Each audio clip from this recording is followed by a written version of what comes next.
안녕하십니까. 삼성서울병원 정형외과 문영환입니다.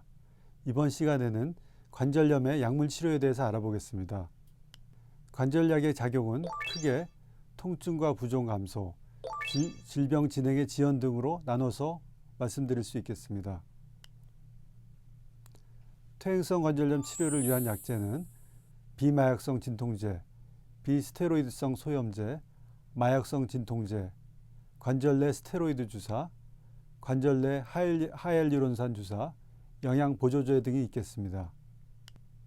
비마약성 진통제는 아세트아미노펜이 대표적인데 관절에 부기가 없을 때 사용되며 효과는 강하지 않지만 장기간 사용해도 부작용이 적은 편입니다.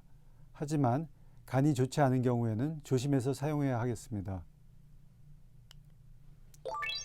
비스테로이드성 소염제는 소염 및 진통 효과를 모두 가집니다.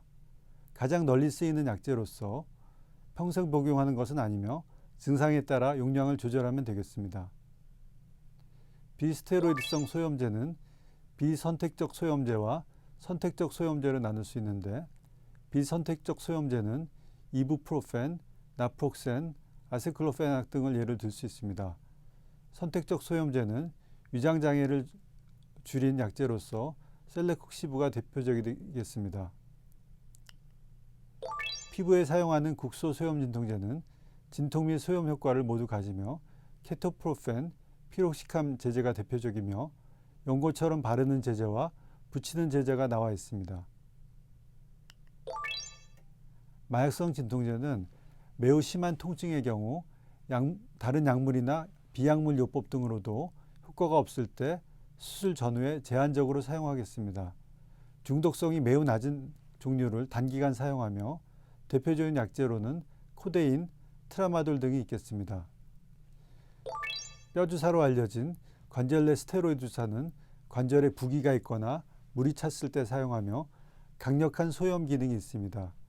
부작용으로는 심각한 감염 위험성이 있어 특히 당뇨병 환자에서는 주의해서 사용해야 하며 주사 부위에 피부 발적이 남을 수 있겠습니다.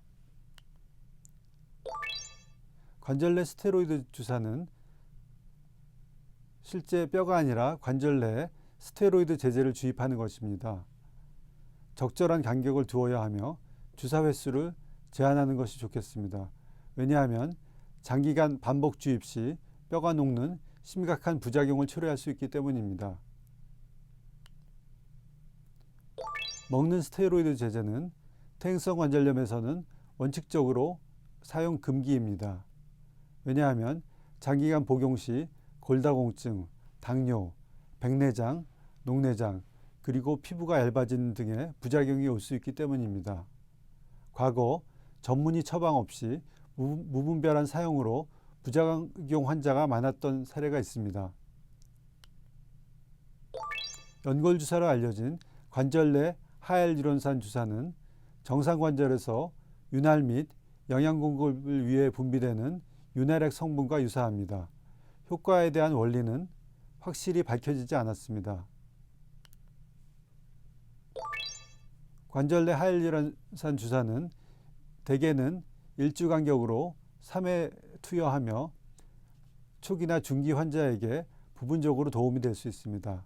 한시적으로 소염, 윤활, 진통 효과가 있습니다. 영양 보조제는 글루코사민, 콘드로이틴 등의 대표적인 제제가 있는데 효과가 완전히 입증되지 않았기 때문에 전문의약품이 아니며 일반의약품 또는 기능성 식품으로 분류되고 있습니다. 개발자들은 초기 관절염에 한해 부분적인 소염 효과가 있다고 주장하고 있습니다.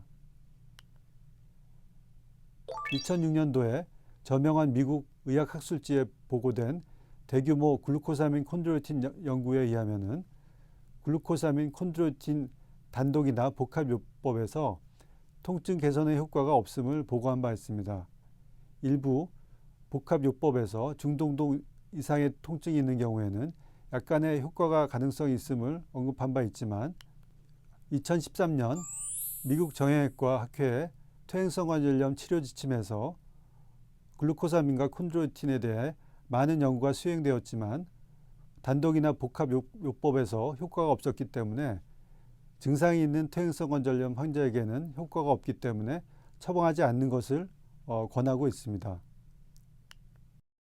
다음은 질병 완화 관절염 치료제에 대해서 말씀드리겠습니다. 질병 완화 관절염 치료제란 퇴행성 관절염의 진행을 억제하는 효과를 나타내는데, 이는 연골의 구성 성분을 파괴하는 효소의 직접적인 억제를 통해 이루어지겠습니다. 대표적인 약재로는 아트로더로 알려진 디아세린이 있겠습니다.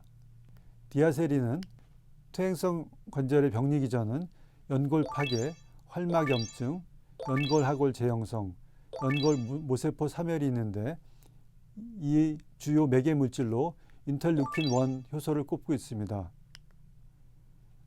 디아세린은 이러한 병리 기전에 관여하는 인터루킨-1의 억제 작용을 통해 효과를 나타낸다고 할 수 있겠습니다.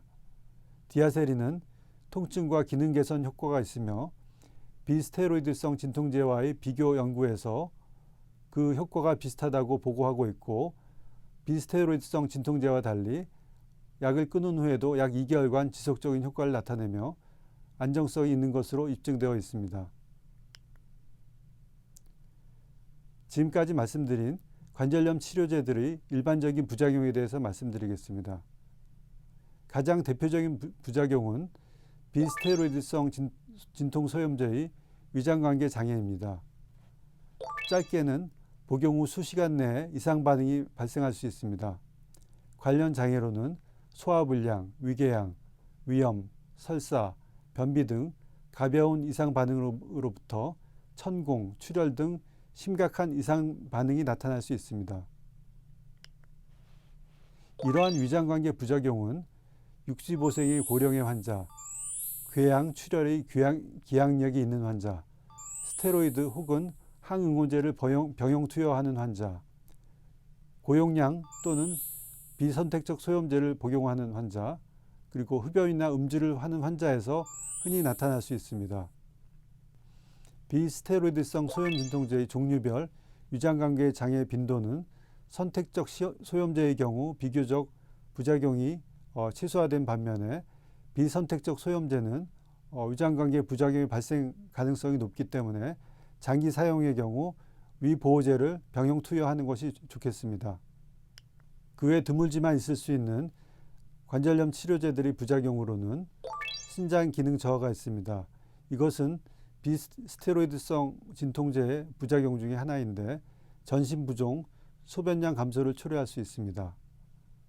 다음은 간 기능 이상으로서 아세트아미노펜에서 주로 발생할 수 있으며, 간 독성으로 인해 간 수치의 증가나 전신 피로감을 호소하게 됩니다. 비스테로이드성 소염 진통제를 장기간 사용하게 되면 심혈관계 이상으로서 혈액응고 장애, 심장 혈관 막힘 등을 초래할 수 있습니다. 이러한 부작용을 줄이기 위해서는 복용하는 약제의 이름, 복용 방법, 즉 용량과 횟수, 부작용, 그리고 병용 투여 가능성에 대해서 숙지해야 되겠습니다. 부작용을 줄이고 효과를 높이려면 의사의 지시에 따라 복용하고, 복용 중 문제가 생기면 즉시 의사에게 자문을 구하는 것이 좋습니다. 그리고 술은 약의 효과를 증가시키거나 감소시킬 수 있기 때문에 술을 마시지 않는 것이 좋겠습니다. 그리고 자기 몸의 반응에 대해 주의 깊게 관찰하여 부작용 나타난지를 잘 관찰하는 것이 중요하겠습니다. 지금까지 퇴행성 관절염의 약물 치료에 대해 알아보았습니다. 감사합니다.